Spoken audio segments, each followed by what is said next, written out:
esteja com cada um de nós, amém? Amém. Nesse trimestre nós estamos estudando sobre a mordomia cristã, mais especificamente aqui, administradores fiéis à espera do Mestre. Como podemos nos preparar para a volta de Jesus e nos dias de hoje nós sermos administradores fiéis, cuidarmos bem de todos os recursos que Ele coloca em nossas mãos. Nas últimas semanas, nós estudamos vários aspectos da mordomia cristã.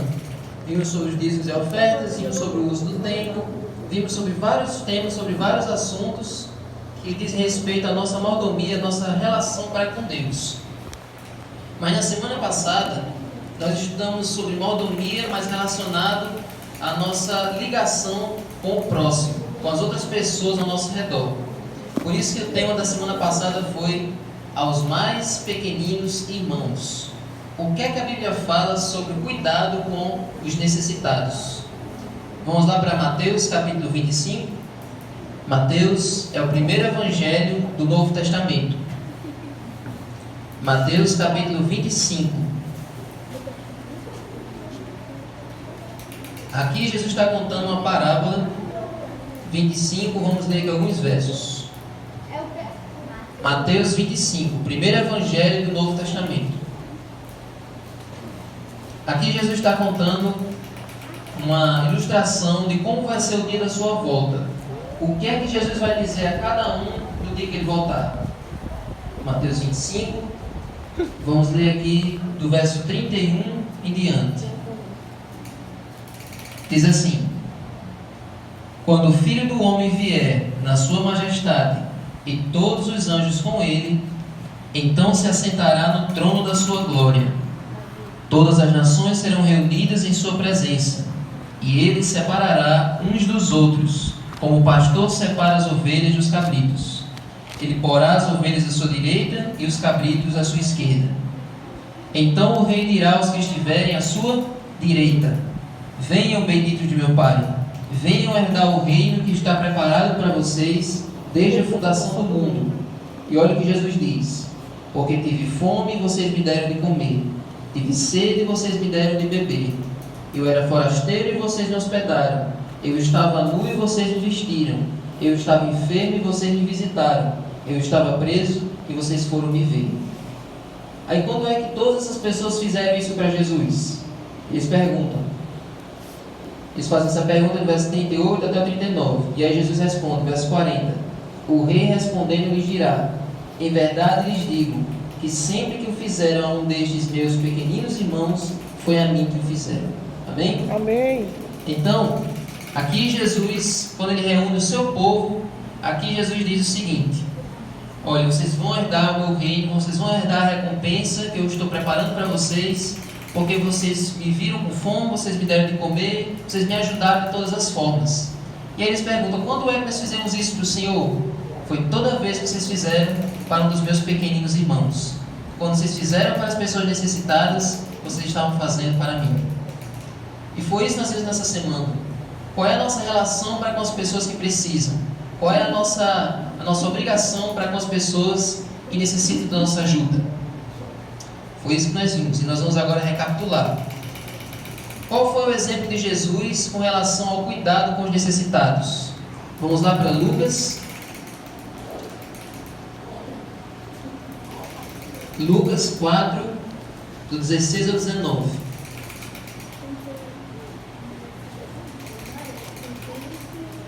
Qual era o exemplo de Jesus com relação à assistência humanitária?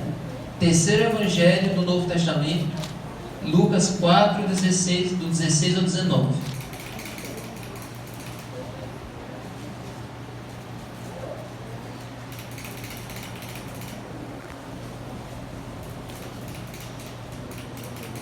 Terceiro evangelho do Novo Testamento, Lucas 4, do 16 ao 19. Como foi o exemplo de Jesus com relação a esse assunto? Vamos ler? Jesus foi para Nazaré, onde ele havia sido criado. Num sábado, entrou na sinagoga e, segundo o seu costume, levantou-se para ler. E lhe deram o livro do profeta Isaías. E, abrindo o livro, achou o lugar onde estava escrito: Esse verso está lá em Isaías 61, nós vamos ler aqui mesmo. Diz assim: O Espírito do Senhor está sobre mim, porque Ele me ungiu para evangelizar os pobres, enviou-me para proclamar libertação aos cativos e restauração da vista aos cegos, para pôr em liberdade os oprimidos e proclamar o ano aceitável do Senhor. Amém. Olha só, aqui Jesus foi convidado para apresentar a lição da escola sabatina lá na igreja dele, que era a sinagoga do tempo dele.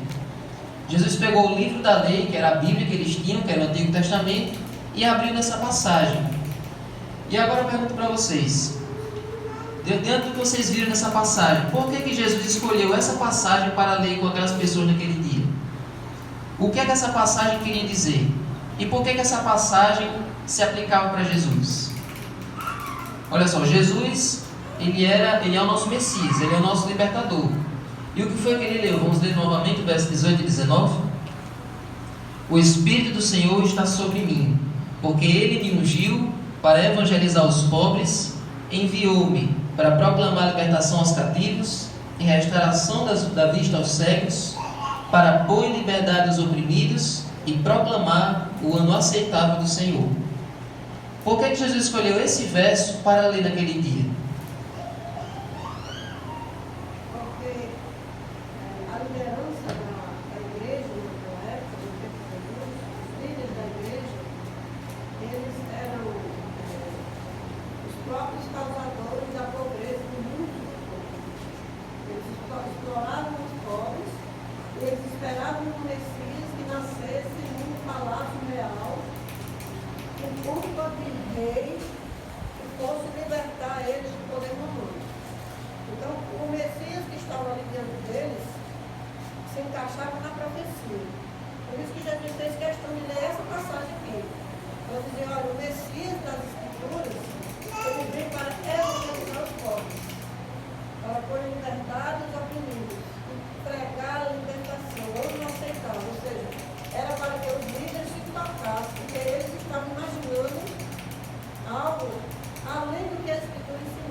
Esse verso que Jesus escolheu para ler naquele dia dizia exatamente o ministério que ele ia fazer daquele dia em diante. Ele descrevia exatamente qual era a missão de Jesus, que era proclamar a liberdade aos oprimidos, restaurar a vista dos cegos, curar os doentes, pregar o evangelho.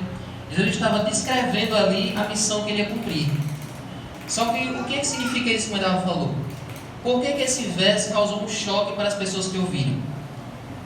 Por quê? No Antigo Testamento haviam várias profecias sobre Jesus. Várias profecias sobre Jesus. Agora, qual era a diferença? Várias profecias falavam sobre a primeira vinda de Jesus, e outras profecias falavam sobre a segunda vinda de Jesus. A primeira vinda de Jesus foi como? Como um ser humano sofredor, um homem pobre, que não tinha beleza nenhuma, que ia sofrer na mão dos pecadores, que ia morrer. A primeira vinda de Jesus era assim. E todas as profecias que falavam da primeira vinda de Jesus falavam que ele ia vir assim. E as profecias da segunda vinda de Jesus, que ainda vai acontecer, falavam que Jesus ia vir como um conquistador, como um rei, para libertar o seu povo dos inimigos, com toda a sua glória, com todo o poder. Então tem esses dois tipos de profecias no Antigo Testamento. A primeira, da primeira vinda de Jesus, falava que ele ia vir como um ser humano sofredor. E a segunda falava que ele ia vir como um grande conquistador. Qual foi o erro dos fariseus? Eles misturaram essas profecias. Na verdade, eles desprezaram as profecias que falavam da primeira vinda e só aceitaram da segunda vinda. Eles pensaram assim, não, no jeito que nós estamos vivendo, na condição que nós estamos vivendo, não faz sentido a gente esperar que o Messias venha como um ser humano sofredor, como um ser humano pobre. É melhor que ele venha como um conquistador, para libertar a gente dos romanos, para libertar a gente do poder que está nos oprimindo. Então eles desprezaram as profecias da primeira vinda de Jesus e aceitaram apenas as da segunda vinda de Jesus, sabendo que essas duas profecias, elas são verdade, mas elas são de tempos diferentes. As da primeira vinda de Jesus era lá para o tempo deles, e as da segunda vinda de Jesus são para o nosso tempo. Jesus vai vir realmente para nos libertar do poder do mal. Foi o que eles fizeram. Pegaram essa profecia que é para nós hoje e colocaram para o tempo deles. Esse foi o problema de interpretação dos fariseus. Mas sabe o que estava por trás de tudo isso? O que é que eles realmente queriam fazendo isso, essa mistureba? É porque se o Messias viesse como um conquistador no tempo deles, eles não iam precisar se preocupar com os pobres, com os necessitados. Por quê? Porque o Messias ia fazer tudo isso. O Messias vindo como um conquistador, como um príncipe, como um rei, ele dá conta de cuidar dos pobres, de restaurar os que estavam doentes, e os fariseus não iam precisar se envolver com isso. Mas se o Messias viesse como um pobre, como um sofredor, como um ser humano comum, aí sim os fariseus iam ter que se engajar na causa do Messias e cuidar dos doentes, cuidar dos desprezados. E como eles não queriam descer do salto, como eles não queriam fazer isso, então eles desprezaram essas profecias e diziam que eles iam fazer isso. Então foi esse o erro dos fariseus. Como a Dalva diz, eles tornavam o dia a dia das pessoas muito difícil. Eles faziam as pessoas que eram pobres ficarem mais pobres ainda, e eles desprezavam as pessoas que eram rejeitadas. Porque no tempo de Jesus tinham 3 classes sociais que eram muito desprezadas, que eram as viúvas, os órfãos e os estrangeiros. As viúvas, elas ficavam sempre deixadas de lado no momento da distribuição dos alimentos, no momento da distribuição dos recursos. As viúvas eram deixadas de lado, os órfãos e os estrangeiros também. Então os líderes religiosos da época não se importavam com esses grupos. Então quando Jesus chega naquele sábado de manhã e pega aquele verso dizendo que ele vai prestar assistência, prestar auxílio para essas pessoas, para essas classes desprezadas, então isso causou um choque para as pessoas daquela época. Então o ministério de Jesus o tempo todo foi de assistência humanitária, de assistência às pessoas desprezadas. Então, o amor de Jesus pelos pobres foi uma das maiores evidências da sua identidade como Messias. E qual deve ser a nossa religião hoje? Qual deve ser a nossa atitude hoje, sabendo que o nosso mestre, ele fazia tudo isso? Vamos lá para Tiago 1:27. Lá no Novo Testamento, indo mais para frente, indo para a direita, você pode ir até chegar no livro de Tiago, depois de Hebreus. Tiago 1:27.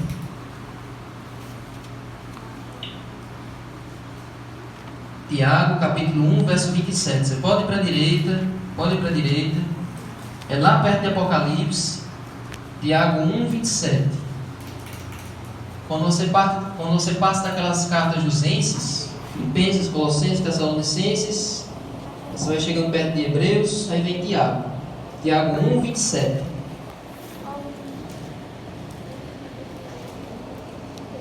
Sabendo que Jesus cuidava dos pobres, sabendo que Jesus assistia as pessoas desfavorecidas, qual deve ser a nossa atitude? É lá no Novo Testamento, lá no fim. Tiago 1:27.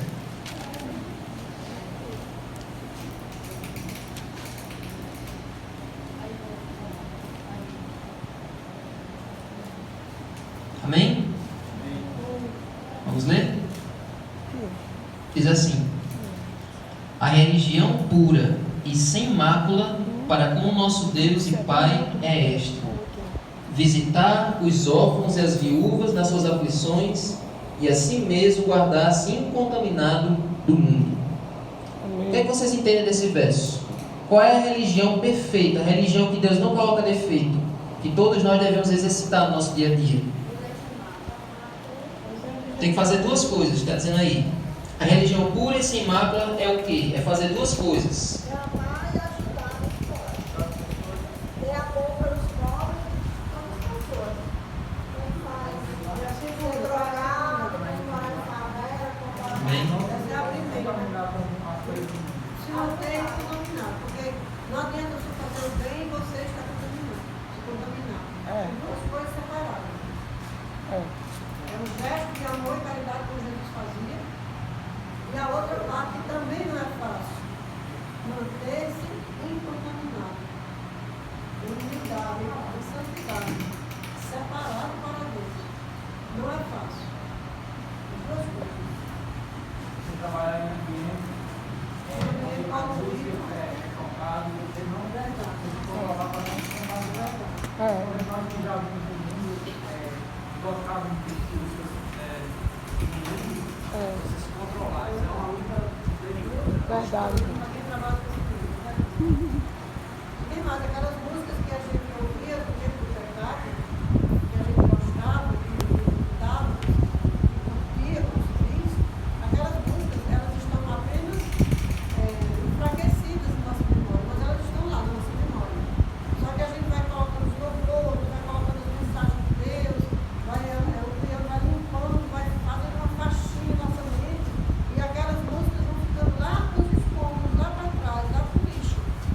Só que, quando você tem contato com esse ambiente da música, como o professor está dizendo, quando você entra em contato com aquele lixo, vamos chover, estamos trazendo aquele lixo de volta e bagunçando a casa toda. Porque a nossa mente, ela tem o poder de selecionar, de reciclar, mas não apaga. Não apaga, fica lá. Aquela questão da boa natureza, né? Então, se você trabalha no ambiente, todo o tempo aquela música, de noite, quando você veio para dormir, aquela música está na sua cabeça. Na cabeça, a gente nem Você começa a cantar sem na fé está cantarolando um pedacinho. Tanto que ela foi ao vivo. mas tem a ocasião que a gente está vendo, às vezes, incomodar, aquela música incomodar. Você está no trabalho com um rapaz que trabalha comigo, eu estou ouvindo essa música, mas já está se colocando. A conversa com o cara, eu não sei se é a arrogância da minha parte, chega a hora de eu dizer, não. Ele nem toca, não toca assim, está incomodando. Eu não consigo trabalhar, eu não consigo envolver com aquela música perto do minha mente. É difícil. Essa é a luta. Exatamente. Amar, perdoar, cuidar dos desfavorecidos e assim mesmo manter-se incontaminado do mundo, não se misturar com as coisas do mundo. E nesse momento de carnaval, nesse momento em que o mundo está entregue aos prazeres da carne, é importante que nós permaneçamos fiéis e mantendo a nossa comunhão com Deus. Amém. Mas aí, nós estamos até agora só no Novo Testamento. Mas será que lá no Antigo Testamento Deus se preocupava com as pessoas que os outros desprezavam, as pessoas desfavorecidas? Tem muita gente que diz que no Antigo Testamento Deus era cruel, Deus era mau, Deus gostava de torturar as pessoas. Mas olha como era o amor de Deus no Antigo Testamento. Olha como Deus se preocupava com as pessoas mais esquecidas da sociedade. Vamos lá, olha. Terceiro livro da Bíblia, Levítico 23. Depois de Gênesis vem Êxodo, depois de Êxodo vem Levítico. Lá no começo da Bíblia. Levítico 23, verso 22. Levítico 23, verso 22. 23, verso 22. Olha as orientações que Deus dava para o povo de Israel para eles cuidarem das pessoas. 23, verso 22. Olha as orientações que Deus dava para cuidar das pessoas pobres.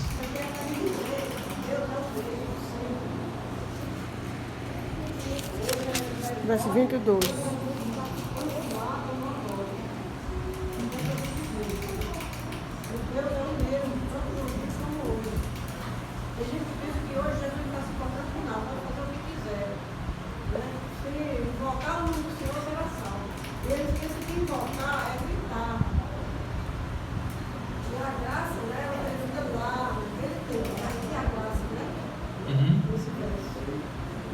Olha aí, aqui era no tempo que as pessoas viviam da agricultura, viviam da colheita do trigo, da colheita de outros cultivos. E olha a orientação que Deus dava: quando vocês fizerem a colheita na terra de vocês, não colham até as beiradas do seu campo, e nem recolham as espigas que caíram durante a colheita. Deixem essas espigas para os pobres e para os estrangeiros. Eu sou o Senhor, o Deus de vocês. Amém. Olha a orientação de Deus. Quando vocês forem fazer a colheita, os grãos, as espigas que ficarem para trás, vocês não voltem para apanhar não. Deixem lá, porque aí os pobres vão lá e vão poder fazer ali a feira deles. Eles vão poder ali ter o que eles vão comer naquela noite. Então não deixem quando vocês fazerem a colheita, podem deixar para trás aquelas espigas, o que ficar para trás, que os pobres, os estrangeiros, os necessitados vão lá e vão ter o seu alimento. Os aceros, né, os limites das roças, das plantações, era para as outras pessoas que não tinham territórios, né, não tinham propriedades, poderem ir lá e se alimentarem.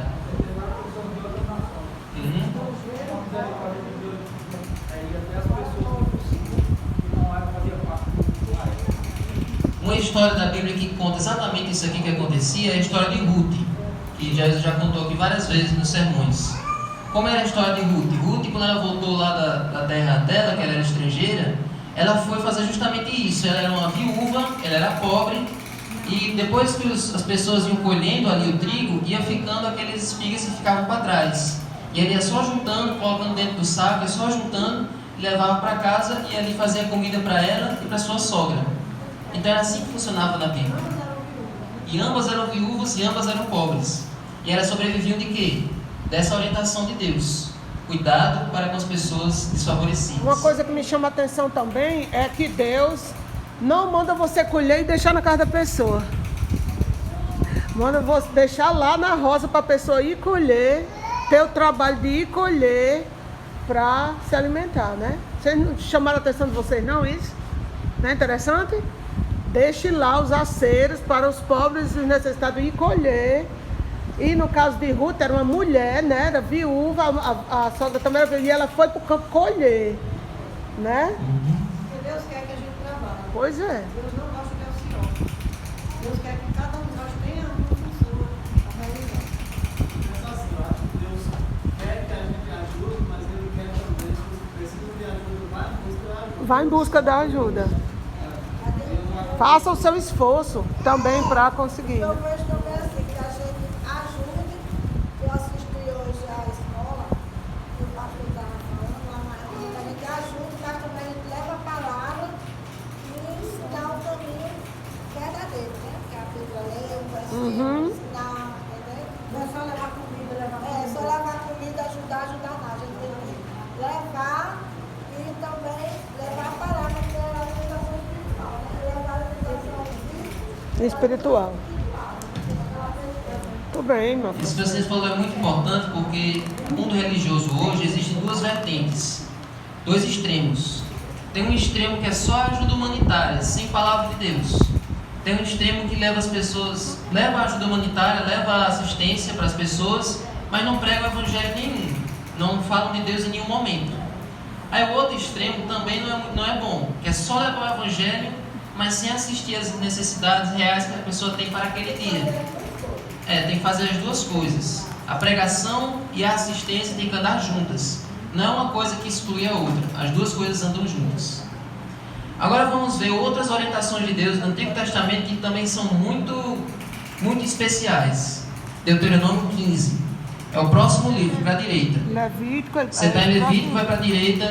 Números, aí vem Deuteronômio. Deuteronômio, capítulo 15.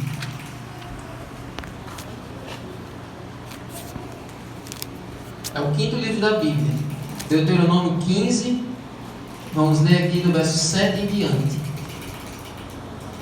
O subtítulo já diz: Leis a favor dos pobres. Olhe para as orientações de Deus para com relação aos pobres. Diz assim: se houver algum pobre entre vocês, no meio dos seus irmãos, em algumas das cidades de vocês, na terra que o Senhor seu Deus lhes dá, não endureçam seu coração, nem fechem as mãos a seu compatriota pobre. Pelo contrário, devem abrir a mão para ele e lhe emprestar o que lhe falta, tudo aquilo de que tiver necessidade.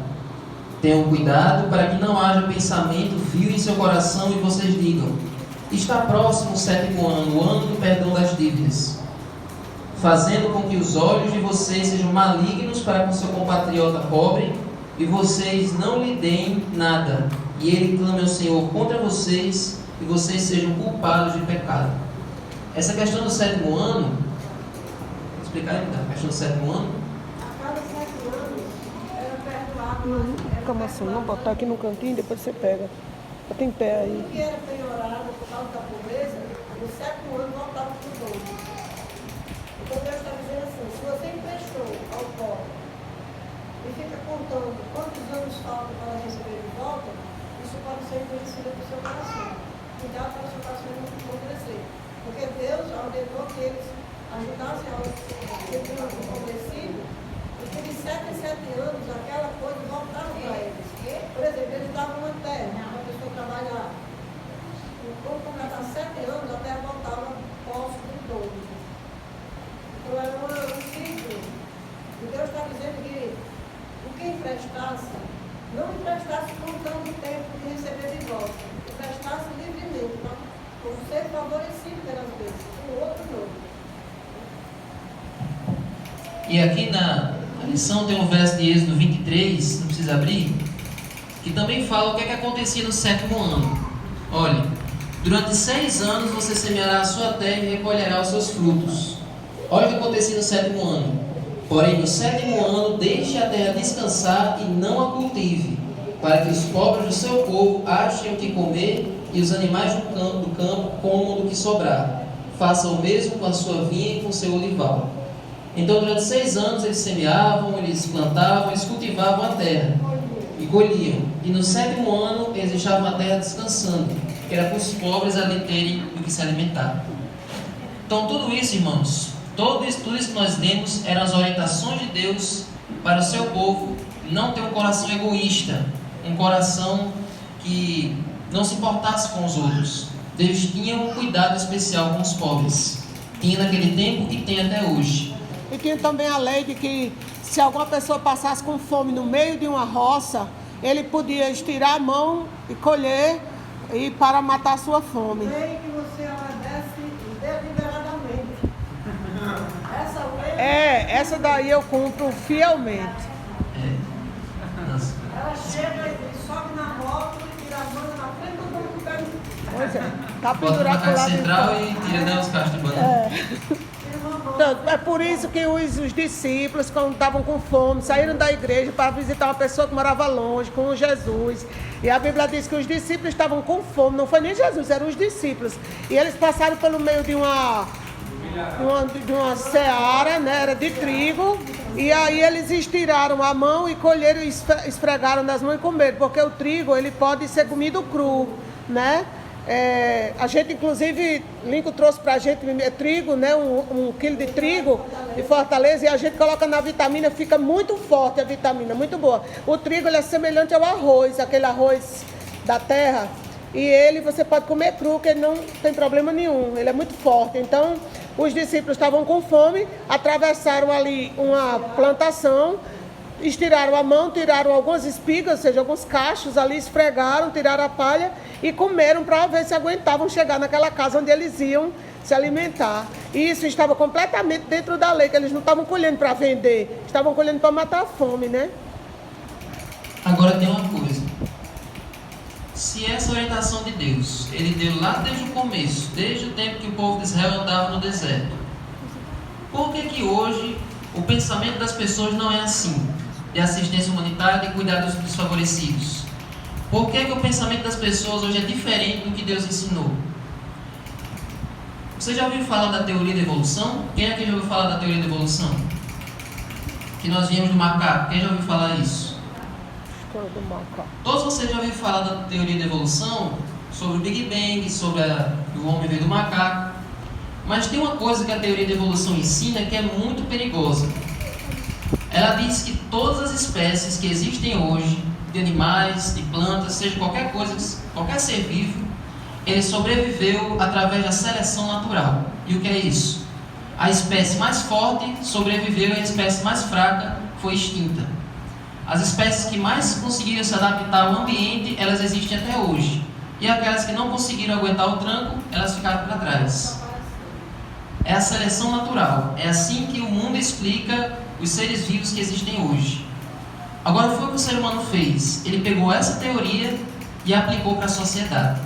E ele diz o seguinte: as pessoas que têm mais dinheiro, as que têm mais oportunidades, aquelas pessoas mais ricas, elas estão predestinadas a se darem bem na vida.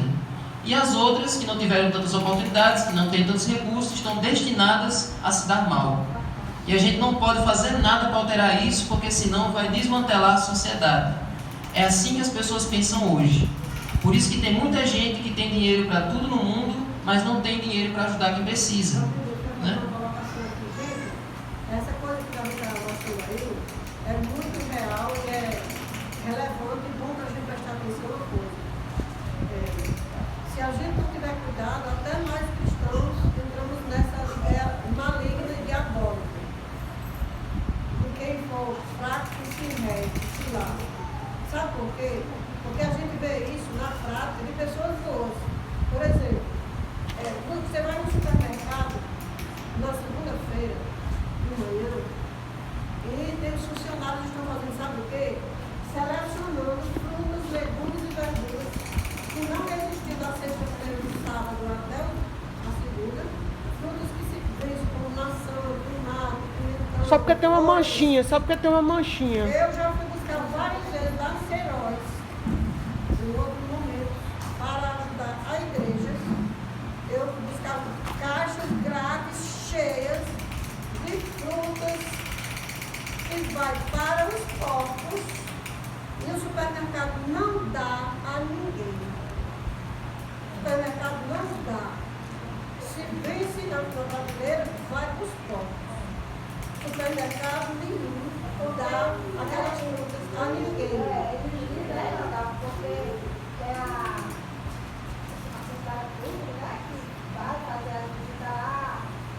Eles usam isso aí como desculpa que se uma maçã tiver com uma manchinha, pode ter ali uma bactéria, pode causar mal às crianças, pode causar mal às pessoas. É só Isso aí é só uma desculpa. Porque eles não querem mesmo é botar o pobre, o preguiçoso, o vagabundo em mau costume. É só isso que eles não querem. Porque o rico, se eles tenderem a mão para o pobre, para o vagabundo, para o aproveitador, ele está lascado. Mas a questão também da lei, se o supermercado doar uma pessoa, se a pessoa adoecer, ela pode processar o supermercado. Então eles usam isso. Eles usam isso. Eles não dão. A questão da teoria da evolução. Tem outros lugares também que acontece isso. Não, nem dá, deixa de vencer, como eu acabei de presenciar. Joga no lixo e não dá. Jogou todos fora, não deu a ninguém. Mas se perder, não deu a ninguém. Orgulhoso. Diz, talvez só poder dar hoje, aí vai dar. Dá oferecendo pouco. É evolução. A questão da teoria da evolução. A pessoa diz que a evolução é a pessoa tende a melhorar. As coisas vão evoluindo, os animais evoluindo. Só que a gente vê, a gente está prestando atenção, as coisas não estão evoluindo, estão degradando. Eles vão de mal a pior, os alimentos vão, antigamente você não tinha agrotóxico para poder produzir, porque eu plantei um período aí, se você não colocar agrotóxico, não produz. Então, até a terra está sofrendo do pecado. Então, não tem nada evoluindo, só Degradando-se. degradando. Verdade. Pois é, eu consegui. Tem nada heróis. ficando mais. Porque eu falava lá fora, falava com o gerente, falava com aquele que fica fiscalizando. Ninguém, todo mundo dizia que não pode. Depois eu quero falar com lá dentro, quero falar com a pessoa maior que tem aqui dentro. Aí eu me levaram lá para o escritório, eu falei com o cara lá, eu disse, olha, é o seguinte, eu sou de uma igreja que trabalha com escolas, e nós estamos fazendo uma campanha, atendendo as pessoas, nós temos toda noite uma reunião com muita gente, e para atender essas pessoas nós temos uma equipe de serviço, de obreiros que estão trabalhando nessa obra. Então eu levo essas verduras aqui, essas frutas, essas verduras que vão para o povo, eu levo e faço sopa, eu faço salada, eu faço suco. Aí ele vem com esse questionamento aí. E se houver algum problema, alguma infecção, alguma bactéria e alguma pessoa adoecer, eu tenho que assinar um termo de responsabilidade. Já assina agora. Pode deixar comigo, olha. Eu sou acostumada a fazer lá no Caribe alimentos que estão lá no lixo. Pacotes inteiros. Nós comemos tudo que tem uma diarreia. Foi isso que aconteceu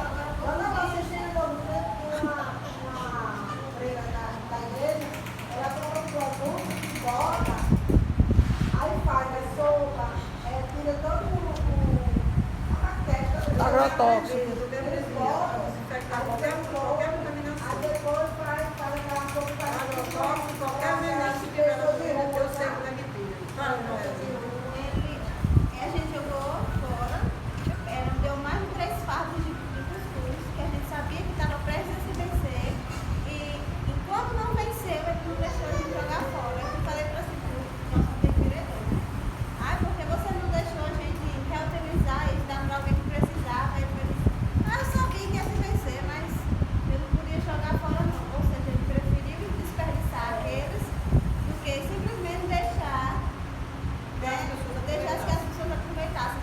E mesmo vencido, com a qualidade vencida, eles não tinham nenhum tipo de eu fiquei especialista já em achar alteração. Eu teria trazido tudo. A gente fez isso, a gente trouxe tudo e deu para algumas pessoas, cada uma levou um pouco, porque era muita quantidade.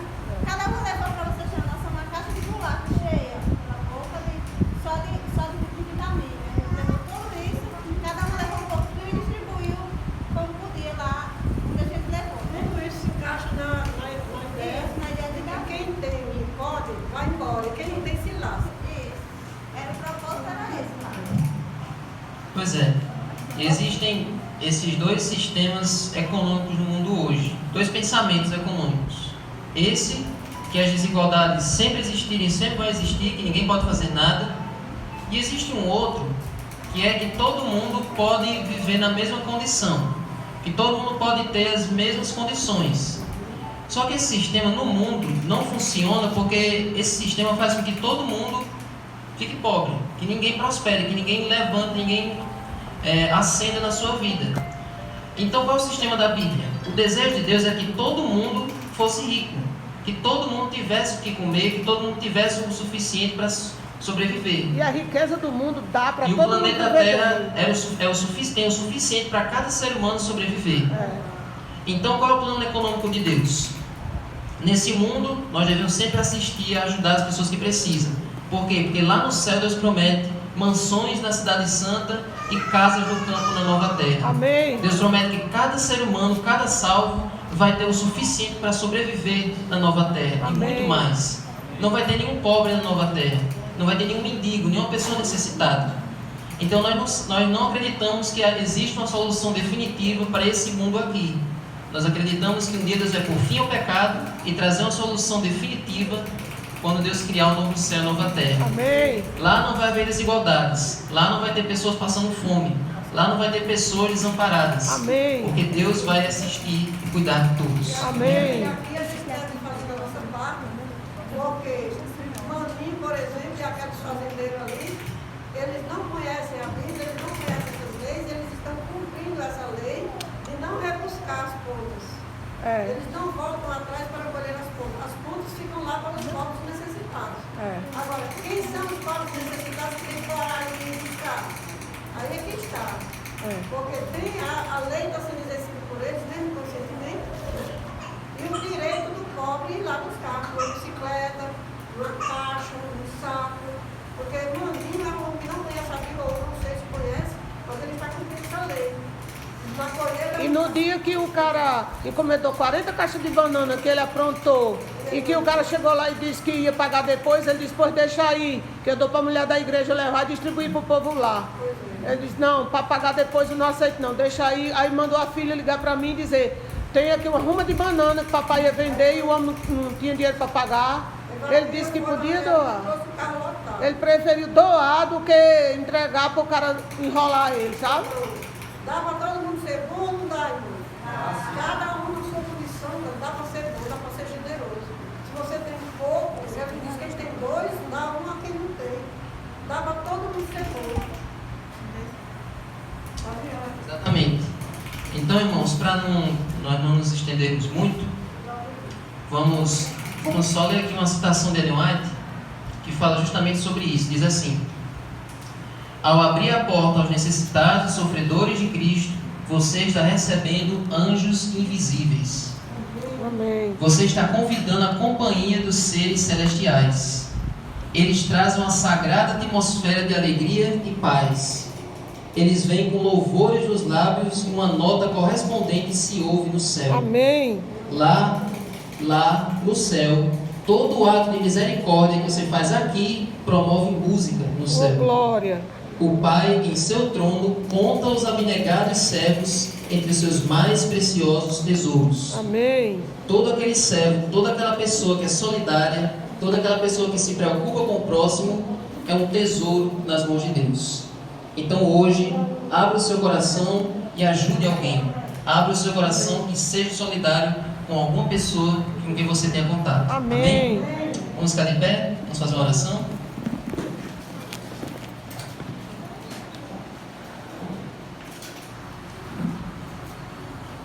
Oremos. Senhor Deus, assim como o Senhor se doou, assim como o Senhor não poupou esforços em se doar, em se sacrificar por nós, nos ajuda também, Senhor, a não deixarmos de nos sacrificar pelos outros. Amém. Nos ajuda, Senhor, a cuidar das pessoas que precisam. Nos ajuda, Senhor, a proporcionar alegria e felicidade para as pessoas nesse mundo triste, nesse mundo sombrio. Amém. E que nós não possamos ter uma esperança, nós não alimentemos uma ilusão de que todos os problemas sociais desse mundo irão se resolver aqui. Mas nós possamos alimentar as pessoas com a esperança de que no mundo por vir, o Senhor tem a solução para o problema do pecado e para todas as desgraças que acontecem ao nosso redor. Amém, Deus. Nos ajuda a nos preparar para ir para esse novo céu e para essa nova terra. Amém. Nesse lugar onde não haverá desigualdades, não haverá tristezas, não haverá fome, não haverá dor. Amém. Fica com cada um aqui. Abençoa o restante dessa programação. Em nome de Jesus. Amém.